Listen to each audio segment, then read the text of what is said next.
Dear students, अब देखिए आपको फंडामेंटल कंसेप्ट इन बायोलॉजी में तीसरा video lecture.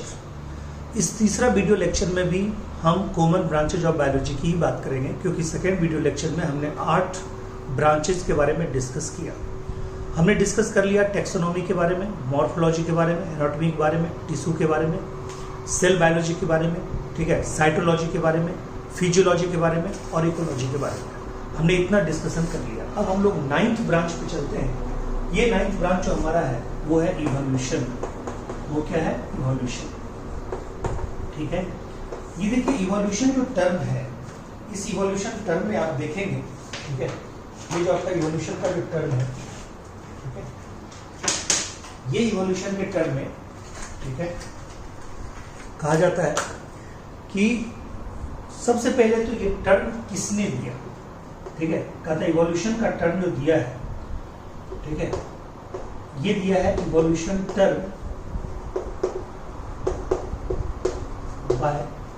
Given by Spencer. ठीक है, स्पेंसर ने दिया है और कहता है फादर ऑफ इवोल्यूशन जो है, फादर ऑफ इवोल्यूशन जिनको ऑनर किया जाता है, ठीक है, वो है, ठीक है, इम्पैडोकल्स। ओके, इम्पैडोकल्स। कहता है इवोल्यूशन, देखिए दो मतलब इवोल्यूशन में एक वर्ड छुपा हुआ है, इवॉल्व। ठीक है, इवॉल्व का मतलब होता है निकलना, ठीक है, निकलना। और इन्वॉल्व का मतलब होता है शामिल होना। इन्वॉल्व का मतलब शामिल होना। ठीक है, इसका मतलब होता है शामिल होना और इवॉल्व का मतलब होता है निकलना। निकलना मतलब कहीं से निकलना, किसी चीज से निकलना। यानी अभी जितने भी प्लांट और एनिमल नए नए स्पीसीज आ रहे हैं दुनिया में, वो एग्जिस्टिंग स्पीसीज से निकल रहे हैं।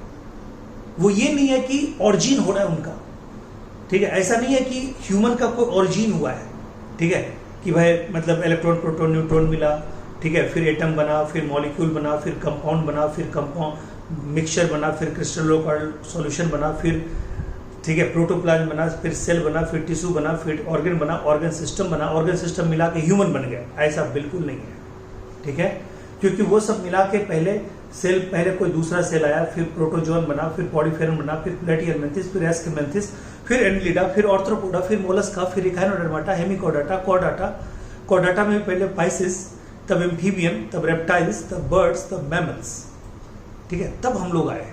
ठीक है, तो कहता है ये एक प्रोसेस है, ये ग्रेजुअल प्रोसेस है, ठीक है, ये ग्रेजुअल मतलब डेवलपमेंट है न्यू स्पीसीज का। ठीक है, तो कहता है इवोल्यूशन का मतलब, ठीक है, इस इवोल्यूशन हम लोग दो पार्ट देखते हैं। एक तो पढ़ते हैं ऑरिजिन ऑफ लाइफ, ठीक है, और दूसरा पार्ट मतलब पढ़ते हैं, ठीक है, फॉर्मेशन, ठीक है, of new species from pre existing life form. Formation of new species of plants, animals and micro organisms, ठीक है, from pre existing life form. यानी पहला पार्ट में तो ऑरिजिन ऑफ लाइफ हुआ और उसके बाद जो पहला लाइफ हुआ उससे ही सब कुछ निकला है। और मैं पहले लाइफ की बात करूंगा तो बहुत मतलब ये हो जाएगा, इवोल्यूशन में पढ़ेंगे, ठीक है। तो कहता है कि पहला जो लाइफ था, ठीक है, ये जानिए कि जो अर्थ का जो ऑरिजिन हुआ था, ठीक है, ये जो अर्थ का ऑरिजिन हुआ था लगभग 4.6 million year ago, 4.6 billion year ago, ठीक है। और जो लाइफ का जो फॉर्म आया, ठीक है, वो लगभग कहा जाता है 3600, ठीक है, मिलियन ईयर एगो। इसको भी आप अगर कीजिएगा ना 4600 मिलियन है, ठीक है। बट जो ओरिजिनल प्रोकैरियोटिक लाइफ है वो 2000 में मतलब सक्सेसफुली रहना शुरू कर दिया। कहता है फर्स्ट जो लाइफ था वो था साइनोबैक्टीरिया। साइनोबैक्टीरिया या जिसको आप क्या बोलते हैं blue green algae. Blue green algae was the first, ठीक है, वाज द फर्स्ट, क्या बोलिएगा, ऑक्सीजेनिक फोटो सिंथेटिक ऑर्गेनिज्म। ठीक है, मतलब इससे पहले दुनिया के इन्वायरमेंट में, यानी कि इस साइनोबैक्टीरिया के पहले, बिफोर, ठीक है, BGA, ठीक है, द अर्थ एटमोस्फेयर was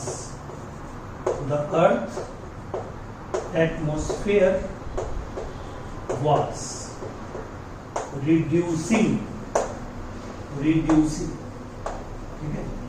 मैं आपको बता दूं कि किसी भी चीज के ओरिजिन के लिए, कोई भी लाइफ के ओरिजिन के लिए अर्थ का रिड्यूसिंग इन्वायरमेंट होना बहुत जरूरी है। और साइनोबैक्टीरिया के ओरिजिन के बाद अर्थ का एटमॉस्फेयर क्या हो गया, ऑक्सीडाइजिंग हो गया due to release of oxygen, because blue green algae और cyanobacteria was oxygenic photosynthetic organism. उसके पहले का जो इन्वायरमेंट था वो क्या था, रिड्यूसिंग था, क्योंकि उसमें क्या था, उसमें NH3 था, ठीक है, उसमें वाटर वेपर था, यानी कि अमोनिया था, वाटर वेपर था, ठीक है, उसमें मीथेन था, उसमें CO2 था, उसमें N2 था, उसमें H2 था, बट क्या नहीं था, फ्री O2 नहीं था, ठीक है। बट साइनोबैक्टीरिया के बाद, ठीक है, ये क्या आया आफ्टर, ठीक है, दिस, ठीक है, O2 बिकम, ठीक है, एबंडेंट। तब क्या हुआ, अर्थ का एटमॉस्फेयर क्या हो गया, ऑक्सीडाइजिंग। उसके बाद से आज तक कभी किसी का ओरिजिन नहीं हुआ। नए स्पीसीज प्लांट या एनिमल या माइक्रोऑर्गेनिज्म के जो बने हैं प्री एग्जिस्टिंग स्पीसीज से ही बने हैं। उसके पहले लाइफ का ओरिजिन हो चुका था, ठीक है, और लास्ट में जो लाइफ ओरिजिन का जो प्रोसेस है वो चलता रहा। लास्ट जो फेज था वो था साइनोबैक्टीरिया का, ब्लू ग्रीन एल्गी का। वो चूंकि ऑक्सीजेनिक हो गया, उसके बाद रिड्यूसिंग एटमॉस्फेयर ही सपोर्ट करते हैं लाइफ के ओरिजिन को, ठीक है, ऑक्सीडाइजिंग एटमॉस्फेयर सपोर्ट नहीं करते। क्लियर, क्योंकि कोई भी मॉलिक्यूल बनता है वो ऑक्सीडाइज होकर टूट जाता है। और रिड्यूसिंग यानी कि याद रखिएगा, ये पॉइंट आपको आगे भी काम आएगा। रिड्यूसिंग जो प्रोसेस है उसमें कोई चीज बनता है, और ऑक्सीडाइजिंग प्रोसेस जो है उसमें कोई चीज टूटता है। इसलिए रिस्पायरेशन इज ऑक्सीडाइजिंग, और फोटोसिंथेटिक में स्टार्च का बनना रिड्यूसिंग प्रोसेस। क्लियर है पॉइंट, तो ये याद रखना है, ठीक है, ये याद रखेंगे तो आपका ये पूरा काम हो जाएगा। क्लियर है पॉइंट। तो ये इवोल्यूशन, यानी कि इवोल्यूशन हम लोग ओरिजिन भी पढ़ते हैं और डेवलपमेंट ऑफ न्यू स्पीसीज भी पढ़ते हैं। इन ओरिजिन ऑफ लाइफ के साथ साथ डेवलपमेंट ऑफ न्यू स्पीसीज भी पढ़ते हैं। यहाँ जो लाइन है, ये जो लाइन हमने लिखा है, ठीक है, कि formation of new species of plant, animal and microorganism from pre existing life, इसी को अगर हम सेल कर दे तो, ठीक है, यानी all present cell only comes from pre existing cell. जानते हैं ये लाइन अगर बोल दें तो क्या होगा, मॉडर्न सेल थ्योरी। वो लाइन यहाँ पे लाइफ के बदले क्या बोलते हैं, ठीक है, यानी कि हम बोल दें, ठीक है, all present cell only comes from pre existing cell, ठीक है। इसको हम लोग क्या बोलेंगे, इसी को बोलते हैं मॉडर्न सेल थ्योरी, इसी को बोलते हैं मॉडर्न सेल थ्योरी। और ये जो मॉडर्न सेल थ्योरी है, ठीक है, ये मैं बता दूं आपको, ये वर्चो ने दिया है, या लिख लीजिएगा वर्चो। मॉडर्न सेल थ्योरी को किसने दिया है, वर्चो ने दिया है। तो आप इसको जरूर करेंगे, ठीक है, नोट करके लिख लेंगे। नोट अच्छे से बनाना है, और नोट अच्छे से बनाना भी है, और नोट हमें भेजना भी है। जो नोट्स नहीं भेजेंगे, जो नोट्स नहीं बनाएंगे, उनको क्लास में रहने नहीं दिया जाएगा। क्लियर है। चलिए क्लियर है पॉइंट, यहाँ तक कोई दिक्कत? ठीक है, चलिए इवोल्यूशन के बाद हम देखते हैं अगला ब्रांच। देखिए इसको कितना डिटेल में आपको हमने बताया, तो जब इवोल्यूशन पढ़ने की बारी आएगी तो आपको इंतजार रहेगा कि सर ने इतना अच्छा से इवोल्यूशन बताया था, अब हम उसी के बारे में और ज़्यादा पढ़ने जा रहे हैं। क्लियर है पॉइंट? ठीक है, फादर ऑफ इवोल्यूशन कौन थे? एम्पेडोकल्स। ये जितनी भी चीज़ें मैंने बताई है वो सबको आप लिख लीजिएगा, ठीक है, खुद से लिख लीजिएगा, खुद का नोट्स रहेगा, सबसे अच्छा होगा। अब आइए, ठीक है, जेनेटिक्स, ठीक है, 10th ब्रांच जेनेटिक्स, जेनेटिक्स और क्लासिकल जेनेटिक्स, क्लासिकल जेनेटिक्स। देखिए जो ही हम लिखते हैं जेनेटिक्स या क्लासिकल जेनेटिक्स, तो ही एक लीजेंड का नाम हमारे सामने आता है, ठीक है, वो अपने टाइम के भी लीजेंड थे, आज भी हमारे लिए वही लीजेंड ही है। कहते हैं मेंडल साहब, जॉन ग्रीगर मेंडल। वो बायोलॉजी के ज्ञाता नहीं थे, वो एस्थेटिक्स के विद्वान थे, वो मैथमेटिक्स के विद्वान थे, ठीक है। तो मैथमेटिक्स में भी बहुत एक से एक ऐसे साइंटिस्ट हैं जिनका बायोलॉजी में बहुत बड़ा योगदान है, ठीक है। तो कहता है ये जो साहब थे मेंडल साहब, इन्होंने हाइब्रिडाइजेशन एक्सपेरिमेंट किया था, गार्डन पी पे किया था, पाइसम सेटाइवम पे किया था। क्यों किया था? क्योंकि पाइसम सेटाइवम की लाइफ साइकिल बहुत छोटी थी, शॉर्टेस्ट लाइफ स्पेन था, बहुत जल्दी एक्सपेरिमेंट का रिजल्ट आ जाता। वो बाइसेक्सुअल प्लांट था, जिसके कारण उसमें नेचुरली सेल्फ पॉलिनेशन तो होगा ही, और जब उसमें वो एंथर को काट के हटा देते थे, मेल पार्ट को काट के हटा देते थे, वो इजिली बन जाता था यूनिसेक्सुअल फ्लावर। फिर उसमें वो आराम से क्रॉस पॉलिनेशन करवाते थे, और क्रॉस पॉलिनेशन करवाएंगे दो डिफरेंट फ्लावर के बीच में तो वेरिएशन ज़्यादा अच्छा आता था। और संजोग से उस प्लांट में 7 ऐसे कैरेक्टर थे जिसके 2 फॉर्म मौजूद थे, 2 अल्टरनेटिव फॉर्म मौजूद थे, जिसको हम लोग कंट्रास्टिंग फॉर्म बोलते हैं।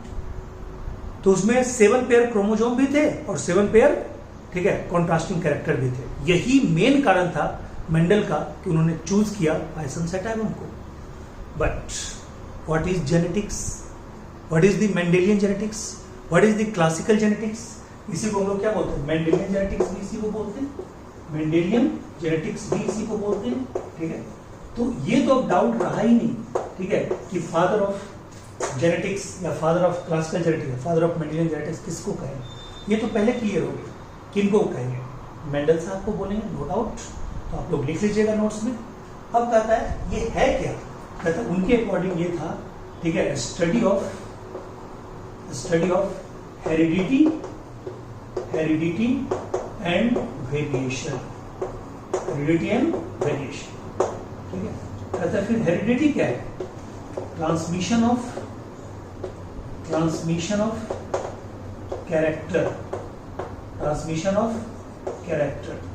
From one generation to another generation, one generation to another generation, ठीक है।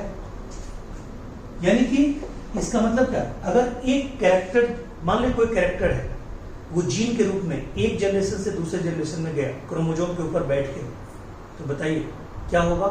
यानी कैरेक्टर पास होगा पेरेंट से प्रोजेनी में, ऑफस्प्रिंग में, जिसके कारण क्या आएगी? सिमिलरिटीज आएगी, ठीक है। क्या आएगी? सिमिलरिटीज आएगी, ठीक है। तो ये सिमिलरिटीज जो है, इसी को हम लोग क्या बोलते हैं? इसी को बोलते हैं हेरिडिटी, ठीक है। बट सम ऑफस्प्रिंग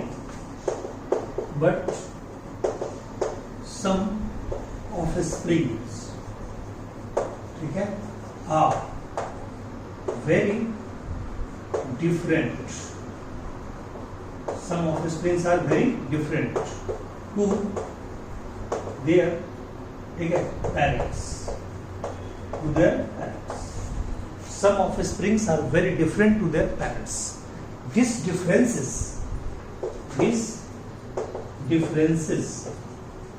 ठीक है, is known as. These differences is known as. क्या बोलेंगे? वेरिएशन। और इसी दोनों का स्टडी क्या कहलाएगा? क्लासिकल जेनेटिक्स या मेंडेलियन जेनेटिक्स या जेनेटिक्स, जिनके फादर क्या है? मेंडल साहब। क्लियर?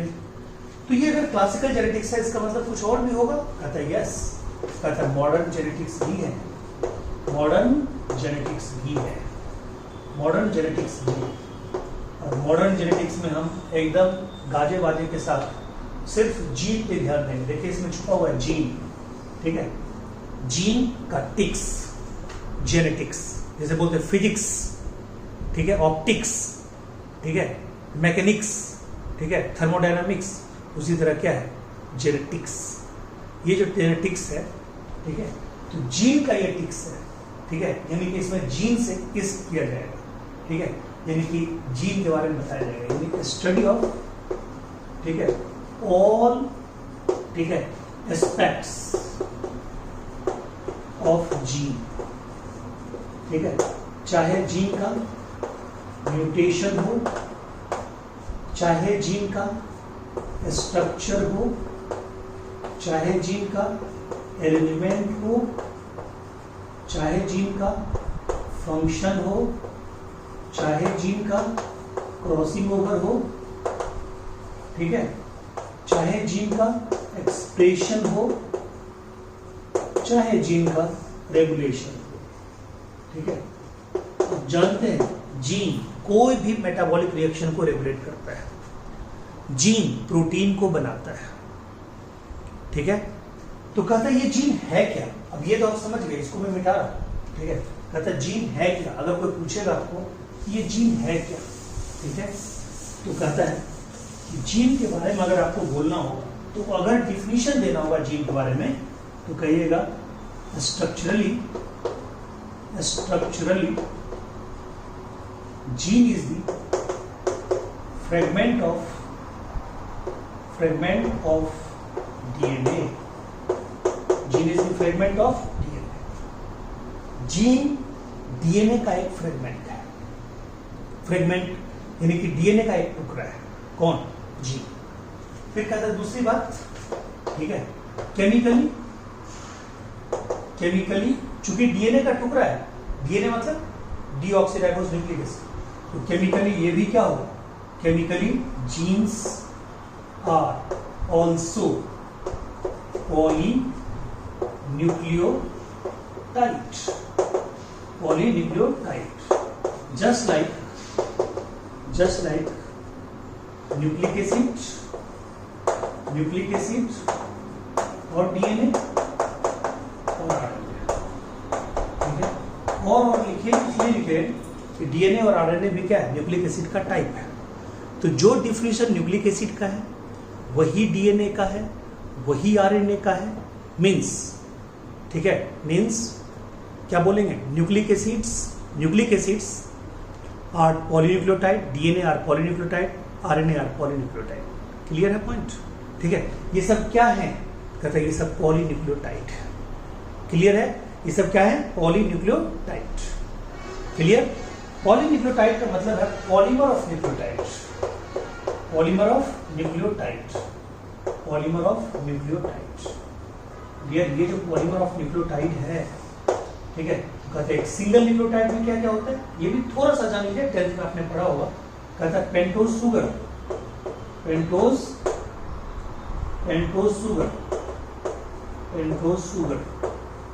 प्लस नाइट्रोजनस बेस और प्लस फॉस्फोरिक एसिड, यही तीन मिलकर क्या बनाते हैं, न्यूक्लियोटाइड आपस में मिलकर क्या बनाता है, पॉलीन्यूक्लियोटाइड। उस पॉलीन्यूक्लियोटाइड में अगर डीऑक्सीराइबोस शुगर होता है पेंटोज शुगर के बदले, उसको बोलते हैं डीएनए, और अगर राइबोस शुगर होता है तो आरएनए, ठीक है। इसमें अभी ज्यादा दिमाग में लगाना है, आगे आपका चैप्टर होगा, ठीक है। तो मैंने इसलिए बता दिया कि 10th लेवल पे जितना पढ़ाई होता ही है, मेरा भी बताना फर्ज है। अब देखिए जीन टर्म किसने दिया है, जोहानसन ने दिया है, ठीक है। जेनेटिक्स टर्म किसने दिया है, जेनेटिक्स टर्म, हम टर्म की बात कर रहे हैं, बैटसन ने दिया है, ठीक है। और कहता है जेनेटिक्स टर्म किसने दिया, बैटसन ने, और कहता है मॉडर्न जेनेटिक्स के फादर, जो मॉडर्न जेनेटिक्स के फादर भी है बैटसन, क्या है, बैटसन। तो जीन के स्ट्रक्चर के बारे में, जीन के नंबर के बारे में, जीन के पोजीशन के बारे में, जीन में अचानक चेंज यानी म्यूटेशन के बारे में, जीन का एक दूसरे क्रोमोसोम के ऊपर क्रॉस होना, ठीक है, ये सब के बारे में पढ़ते हैं जेनेटिक्स में। क्लियर है, यानी कि आप ये जानिए कि डीएनए के टुकड़े को बोलते हैं जीन, और जीन अपने आप को 3 तरह से एक्सप्रेस करता है। डीएनए से डीएनए बनवाता है, रेप्लिकेशन, डीएनए से आरएनए बनाता है, ट्रांसक्रिप्शन, आरएनए से प्रोटीन बनाता है, ट्रांसलेशन, सब कुछ इसी में पढ़ेंगे। इसी में पढ़ेंगे how a gene control A metabolic reaction, ये भी इसी में पढ़ेंगे। क्लियर है पॉइंट? तो ये था आपका जेनेटिक्स के बारे में। ठीक है, अब आप आइए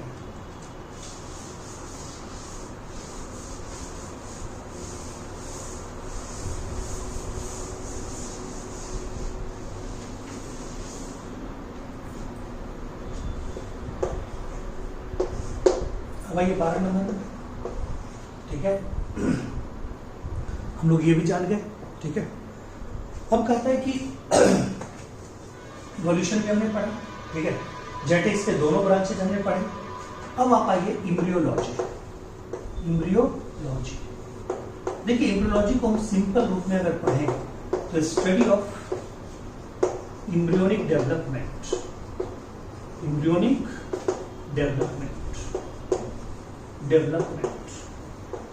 of any plant or any animal ठीक है, यानी कि study of embryonic development of any plant और एनी एनिमल, इसको हम लोग क्या बोलेंगे? इसको हम लोग बोलते हैं, ठीक है, इम्ब्रियोलॉजी। अब सवाल सबसे पहला उठता है कि इम्ब्रियो है क्या? ठीक है, ये इम्ब्रियोनिक डेवलपमेंट इम्ब्रियो का स्टडी करते हैं, तो इम्ब्रियो है क्या? ठीक है, तो कहते हैं इम्ब्रियो को जानने से पहले हम लोग जायगोट को जानेंगे। ठीक है, तो कहते हैं zygote is the unicellular structure,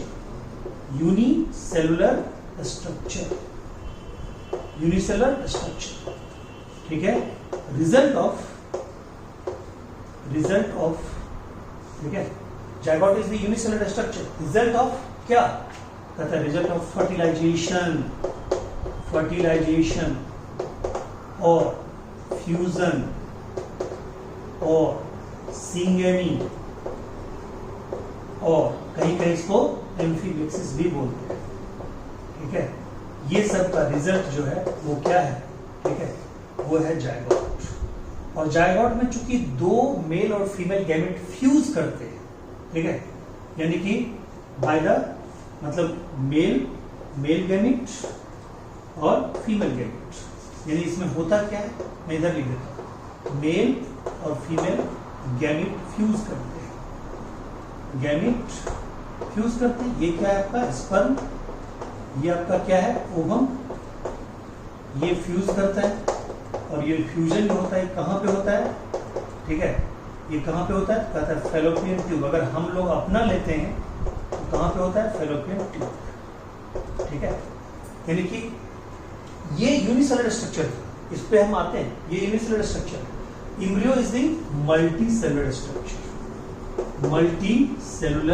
structure, ठीक है, यानी इसमें या तो 2 सेल होगा 4, 8, 16, 32। इस स्टेज को हम लोग क्या बोलेंगे? इम्ब्रियो बोलेंगे। और जानते हैं इसके सेल को, इम्ब्रियो के सेल को क्या बोलेंगे? इसके सेल को बोलते हैं ब्लास्टोमियर। क्या बोलते हैं? ब्लास्टोमियर। ठीक है, और ये किसका रिजल्ट है? It is the result of cleavage,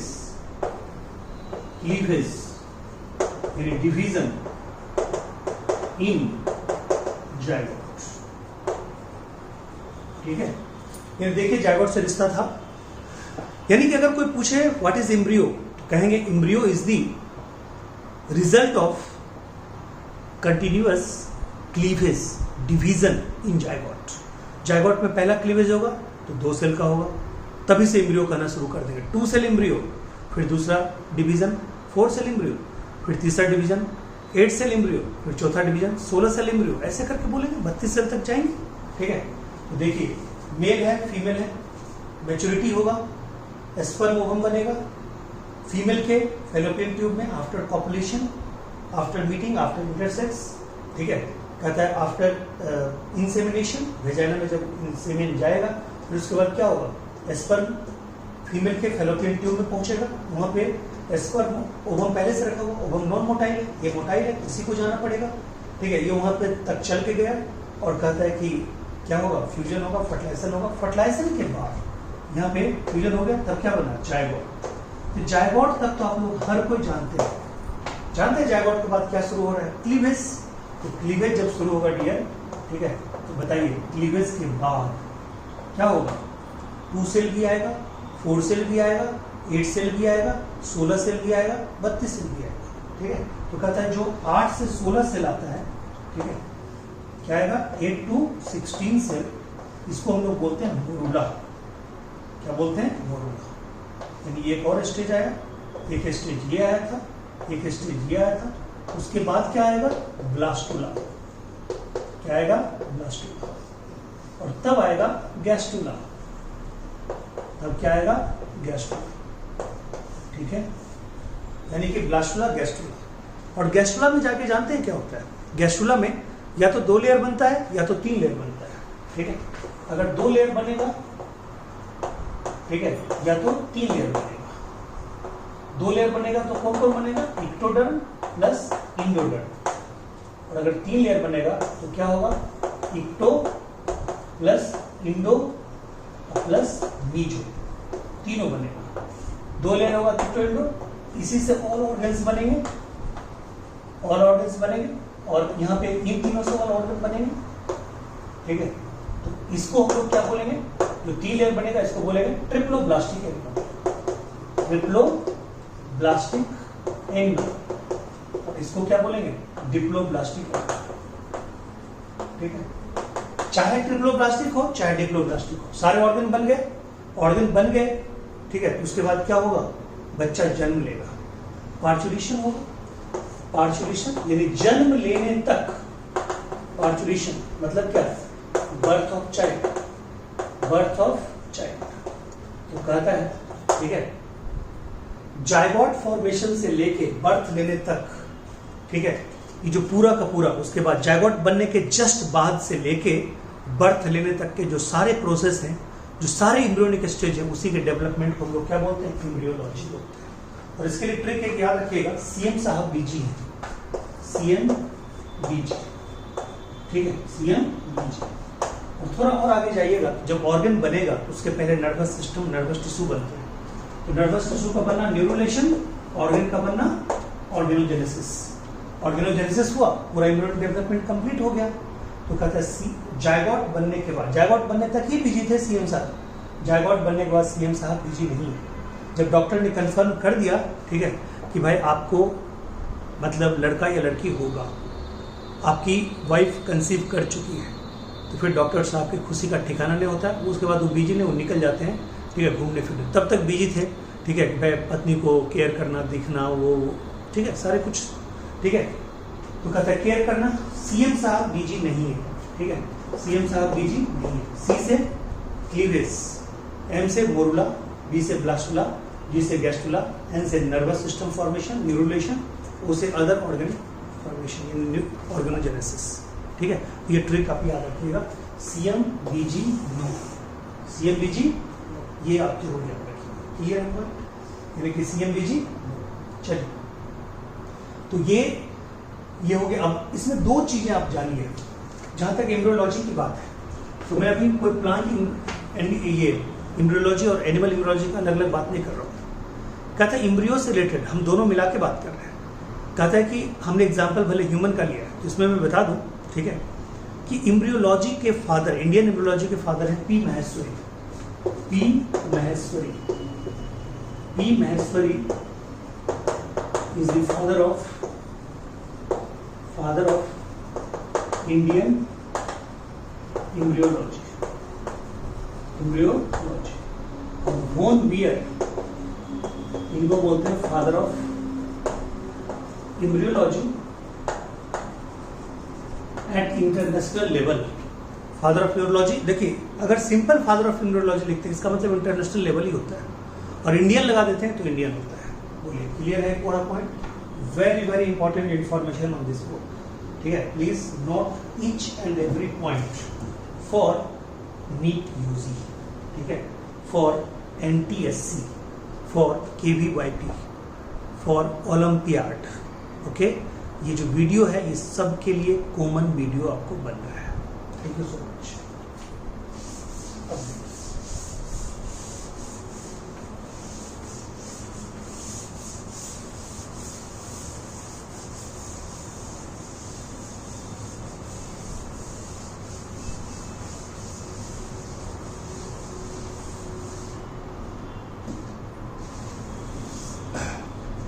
अब देखिए, ये हमने कर लिया, 12 नंबर तक कर लिया, ठीक है, शायद 12 ही था, ठीक है।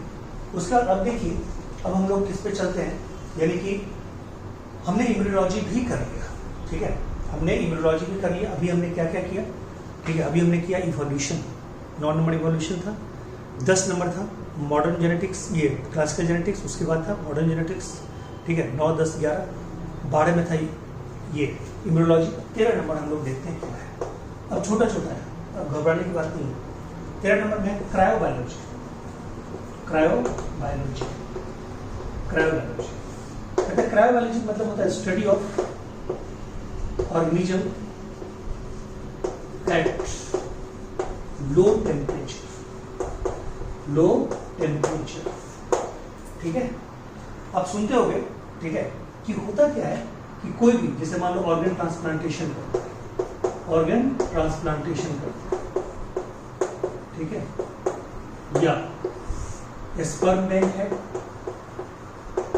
या ओवम बैंक है, ओवम बैंक है, या कोई भी है, यानी कि किसी भी लिविंग चीज को अगर हमें क्या करना है, कंजर्व करके रखना है, ठीक है, उसको सेफ रखना है, प्रिजर्व करके रखना है, तो उसको हम लोग क्या करते हैं मालूम, ठीक है, उसको 196 डिग्री सी पे, ठीक है, स्टोर करके रखते हैं। यानी किसका टेम्परेचर है, लिक्विड नाइट्रोजन का टेम्परेचर है, इस पे हम उसको स्टोर करके रखते हैं। लिक्विड नाइट्रोजन के टेम्परेचर पे हम उसको स्टोर करके रखते हैं।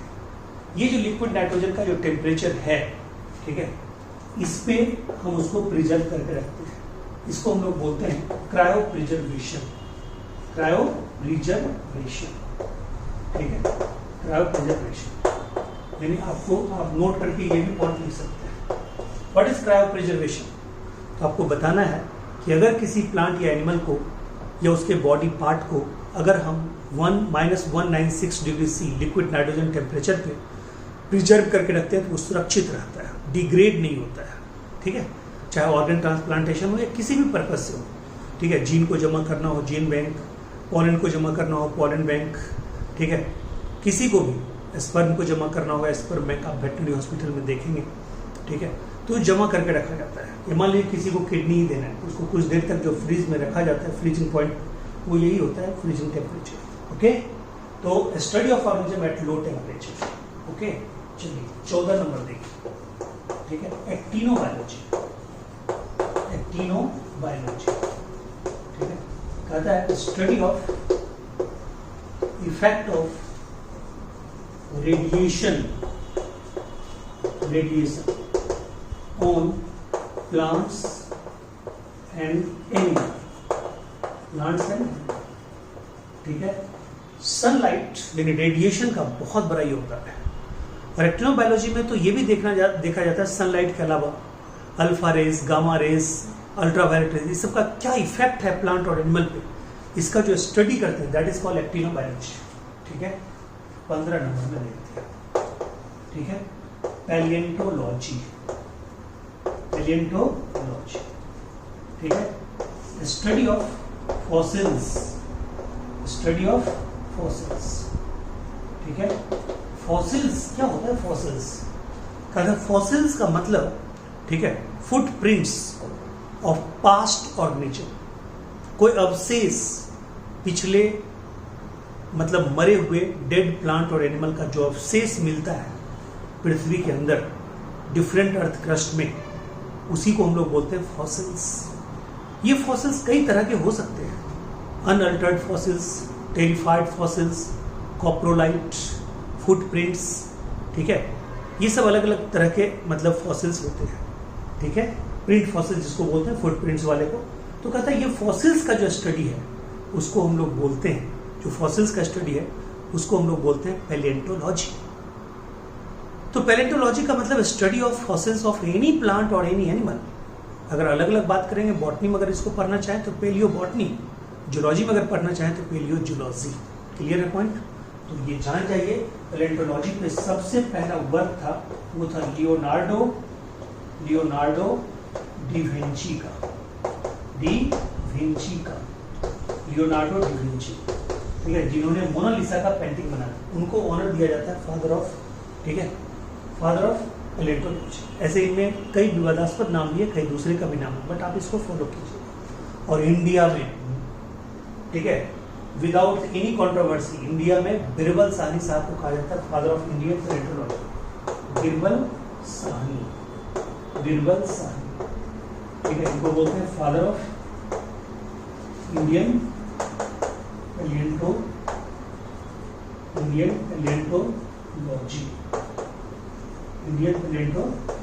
फादर ऑफ इंडियन पैलिएंटोलॉजी, इनको बोलते हैं फादर ऑफ इंडियन पैलिएंटोलॉजी। और इन्हीं के नाम पे लखनऊ में जो पहले था इंडियन पैलिएंटोलॉजिकल रिसर्च इंस्टीट्यूट, का नाम आजकल पड़ गया है Birbal Sahni palaeontological research institute.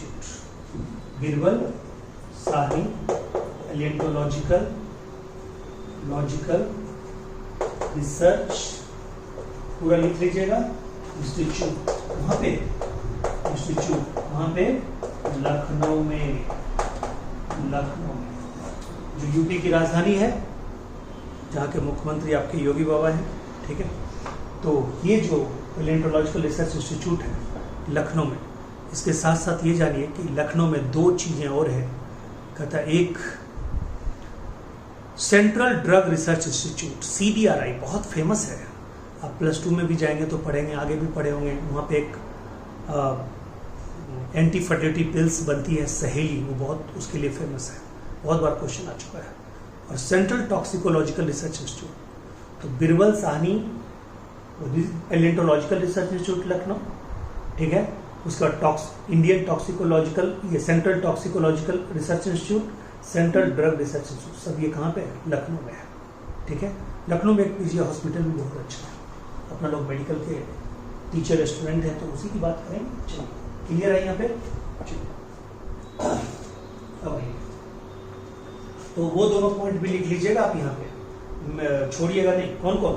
Central toxicological research institute और central drug research institute, okay.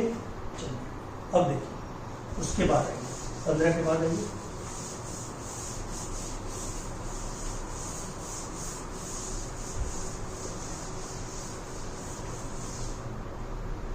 सोलह नंबर में आइए, कहता है biogeography.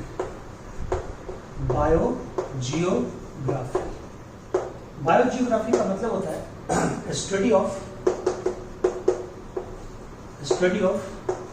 Distribution of any plant, study of distribution of any plant और any animal on the earth surface, ठीक है। यानी कि study of distribution of any plant और any animal on the earth surface is known as biogeography. इसमें भी दो part होंगे पैलिएंटोलॉजी की तरह, कहते इसमें होंगे फाइटोजियोग्राफी और बायोजियोग्राफी, ये सब जू जियोग्राफी। इसके भी दो कितने पार्ट होंगे? दो होंगे। एक तो होंगे फाइटोजियोग्राफी और एक होंगे जू जियोग्राफी, ठीक है। ये भी उसी का पार्ट है। क्लियर है? अब आइए 17 नंबर, पैरासिटोलॉजी। स्टडी ऑफ, क्या बोलिए, स्टडी ऑफ, ठीक है, all types of parasites of any plant or any animal। Parasite कोई भी हो सकता है, चाहे वो प्लांट के बॉडी पे हो चाहे एनिमल के बॉडी पे हो, ठीक है, चाहे वो पैरासाइट बैक्टीरिया हो, चाहे पैरासाइट वायरस हो, चाहे पैरासाइट फंगस हो, प्रोटोजोअन हो, हेलमिंथ हो, कहीं भी किसी के। तो पैरासाइट के लिए एक स्पेशल ब्रांच है जिसको हम लोग क्या बोलते हैं, पैरासिटोलॉजी, ठीक है। अब लिम्नोबायोलॉजी, लिम्नोबायोलॉजी, लिम्नोबायोलॉजी, लिम्नोबायोलॉजी का मतलब होता है, ठीक है, स्टडी ऑफ, ठीक है, फ्रेश वाटर,